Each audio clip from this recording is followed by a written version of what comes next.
न मन्त्रं नो यन्त्रं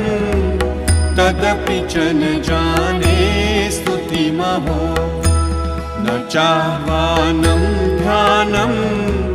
तदपि च न जाने स्तुतिकथाः न जाने मुद्रास्ते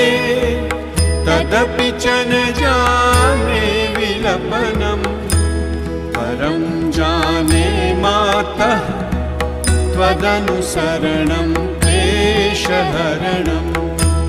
विधेरज्ञानेन द्रविणविरहेणालसतया विधेया शक्यत्वात् तव चरणयोर्याच्युतिरभूत् तदेतत्क्षन्तव्यं जननि सकलोद्धारिणि